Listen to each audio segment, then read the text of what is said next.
Hello दोस्तों, कैसे हैं आप लोग। आज़ादी की लड़ाई और भारत के विभाजन के इतिहास को लेकर सोशल मीडिया पर अक्सर आधी अधूरी बातें बताई जाती हैं।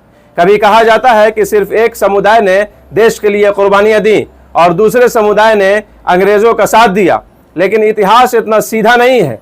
अगर हम सचमुच इतिहास को समझना चाहते हैं तो हमें नेताओं के भाषणों से ज्यादा उस दौर के सरकारी दस्तावेज और विधानसभा के कार्यवाहियों को ध्यान से देखना होगा। और जब हम 1937 से 1943 के बीच की राजनीति को देखते हैं तो एक बेहद महत्वपूर्ण अध्याय सामने आता है। उस समय विनायक दामोदर सावरकर हिंदू महासभा के प्रमुख नेताओं में थे और मोहम्मद अली जिन्ना मुस्लिम लीग के प्रमुख नेता थे। तो आइए इसको कुछ अच्छी तरह समझते हैं। तो वीडियो में बने रहें और वीडियो को शेयर और लाइक भी कर दें, चैनल को भी सब्सक्राइब जरूर कर दें। कांग्रेस द्वारा 1939 में प्रांतीय मंत्रिमंडलों से इस्तीफा देने के बाद कई प्रांतों में राजनीतिक समीकरण तेजी से बदले। इसी दौर में हिंदू महासभा और मुस्लिम लीग ने कुछ प्रांतों में सत्ता के लिए गठबंधन भी किया था। देख लीजिए, सिंध इसका सबसे महत्वपूर्ण उदाहरण है।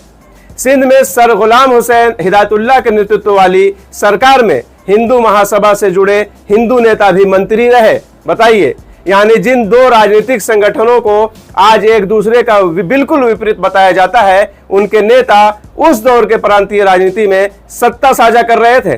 और अब आइए उस घटना पर जिसे इतिहास के पन्नों से मिटाया ही नहीं जा सकता। 3 मार्च 1943 सिंध विधानसभा में GM सैयद ने पाकिस्तान के पक्ष में प्रस्ताव पेश किया।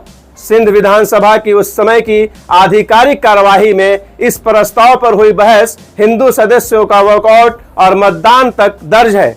मतदान हुआ। पाकिस्तान प्रस्ताव के पक्ष में 24 वोट पड़े और विरोध में सिर्फ 3 वोट। और सबसे महत्वपूर्ण बात, इन 3 विरोधी वोटों में सिंध सरकार के 3 हिंदू मंत्री शामिल थे। राय साहब गोकुल दास, मेवाल दास, डॉक्टर हेमान दास और वाधवानी और लोलूमल और मेटवानी आधिकारिक विधानसभा रिकॉर्ड में इन तीनों के नाम प्रस्ताव के विरोध में दर्ज हैं। लेकिन यहाँ कहानी का सबसे विवादित और महत्वपूर्ण हिस्सा आता है। पाकिस्तान प्रस्ताव पास हो गया। हिंदू मंत्रियों ने प्रस्ताव का विरोध किया, लेकिन तत्काल सरकार से इस्तीफा नहीं दिया। बताइए, सरकार में बने रहे। सरकार से इस्तीफा दे देना चाहिए था। मुस्लिम लीग से मिल के जो है गठबंधन करके सरकार चला रहे हैं और इतना बड़ा प्रस्ताव होने के बाद भी, प्रस्ताव पास होने के बाद भी ये सरकार में बने हुए हैं। क्यों भाई? यानी एक तरफ विधानसभा में पाकिस्तान के निर्माण के पक्ष में प्रस्ताव पारित हुआ, दूसरी तरफ उसी दौर की गठबंधन सरकार में हिंदू महासभा से जुड़े नेता मंत्री बने रहे। वाह, देख रहे हैं ना आप। अरे भाई, इतनी बड़ी बात थी, इतना बड़ा जब आपके इसका खाली वोट दे देना काफी थोड़ी है। जब इतना बड़ा मामला था, आपको पहले बात तो गठबंधन क्यों होता था यार? 2 अलग अलग विपरीत बताया जाता ना, कहाँ हिंदू महासभा और कहाँ मुस्लिम लीग। तो गठबंधन में सरकार भी चला रहे हैं। चलिए, प्रस्ताव में ये हुआ, ये तो आम बात है। आज भी जब वोट होता है लोकसभा विधानसभा में, तो ऐसा नहीं है कि पूरा का पूरा वोट उस पार्टी का या उसका एक तरफ, कहीं इधर उधर भी वोट बंटते हैं लोग। जिनको नहीं अच्छा लगता है वो चीज़, जो नहीं चाहते हैं वो कानून को या बिल को, उसको जो है तो नहीं देते वोट। तो उस टाइम भी मान लिया गया कि 3 हिंदू महासभा के नेता ने वोट नहीं दिया। ठीक है, 24 वोट उधर गया, लेकिन 3 इन लोगों ने नहीं दिया। लेकिन पार्टी में बने रहे, सरकार में बने हुए हैं, मंत्री हैं। वाह रे वाह, फौरन उससे हट जाना चाहिए था, गठबंधन तोड़ देना चाहिए था। ये तो नहीं किया गया। अब जरा सोचिए, आज की राजनीति में हमें अक्सर बताया जाता है कि कौन देशभक्त था और कौन देश विरोधी, लेकिन 1940 के दशक की राजनीति के दस्तावेज हमें बताते हैं कि उस समय राजनीतिक समीकरण आज की तरह सरल नहीं थे। सिर्फ सिंध ही नहीं, उत्तर पश्चिमी सीमा प्रांत यानी NWFP में भी कांग्रेस के मंत्रिमंडल के इस्तीफे के बाद मुस्लिम लीग और हिंदू महासभा के समर्थन से सरकार बनने की बात ऐतिहासिक स्रोतों में दर्ज है। और बंगाल में 1941 में AK फजलुल हक की प्रोग्रेसिव कोएलिशन सरकार में हिंदू महासभा के प्रमुख नेता डॉक्टर श्याम प्रसाद मुखर्जी वित्त मंत्री बने। अब बताइए, यह तथ्य उनके जीवन से जुड़े स्रोतों और इतिहासकारों के शोध में भी दर्ज है। इसलिए इतिहास को किसी एक पार्टी या समुदाय की आज की राजनीति के चश्मे से देखने की जरूरत नहीं है, बजाय उसके उस समय दस्तावेजों के आधार पर देखना चाहिए। एक और जरूरी बात, 1937 के प्रांतीय चुनाव आज के सार्वभौमिक वयस्क मताधिकार वाले चुनाव नहीं थे। उस समय मताधिकार सीमित था, जैसा कि मैंने इससे पहले की वीडियो में बताया है, और अलग अलग श्रेणियों तथा योग्यताओं के आधार पर वोट देने का अधिकार मिलता था।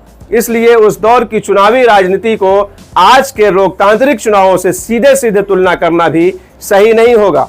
लेकिन एक बात बिल्कुल साफ है, हिंदू महासभा और मुस्लिम लीग के बीच राजनीतिक सहयोग के उदाहरण इतिहास में मौजूद हैं। इसको नहीं मिटाया जा सकता है।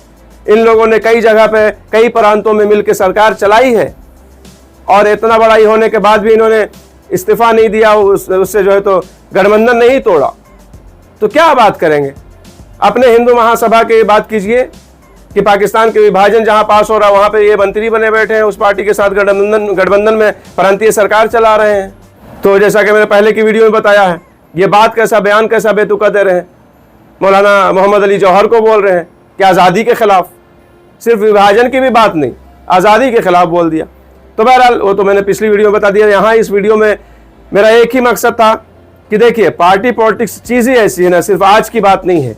आज से इतना पुरानी बात भी देख लीजिए, जिस टाइम भारत आज़ाद भी नहीं हुआ था उस टाइम भी देख लीजिए, जो भी जितना भी अधिकार था, जितने लोगों को, जितने % लोग भी वोट देते थे, जिस तरीके से भी चुनाव होता था, उसमें देखिए कौन कौन सी पार्टी गठबंधन करती थी, कौन कौन सी पार्टियां साथ में मिलकर जो है सरकारें चलाती थी। तो क्या है, आज खाली खड़े होकर कुछ भी बक देने से नहीं होगा। इतिहास क्या बदलना आप लोग चाहते हैं, अपने हिसाब से लिखना चाहते हैं, जो इतिहास है वही सबको बताइए। इतिहास को ये क्या मतलब कमज़ोर करना हुआ, और ऐसा करने वाले लोग जो है खुद ही कमज़ोर दिखाई दे रहे हैं। इसलिए कि जैसा कि मैंने पहले भी कहा है, आजकल नेट का ज़माना, AI का ज़माना है, हर हाथ में मोबाइल है। पुराना ज़माना नहीं है कि आप कुछ भी बोल देंगे तो उसका सच्चाई का पता करने में ज़माना बीतेगा, नहीं, सेकंडों की बात होती है। तो इसलिए सोच समझ कर मुँह खोलना बेहतर है। वोट के लिए कुछ भी कह देने से आजकल जनता इतनी बेवकूफ़ नहीं है। अगर से कहेंगे कि आजकल का काम मतलब पहले बेवकूफ़ थी, तो फ़र्क तो है ना भाई, आज के ज़माने में और पुराने ज़माने में फ़र्क तो है। आज जो चीज़ें सेकंडों में पता की जा सकती हैं, पहले उसके लिए बहुत ही जद्दोजहद करना पड़ता था। तो ये सब फ़र्क तो है। बहरहाल इसमें आप लोगों को क्या कहना है, कमेंट में अपनी राय ज़रूर दीजिए। चलते हैं, मिलेंगे नेक्स्ट वीडियो में। अपना ख्याल रखें। अल्लाह हाफिज़, बाय।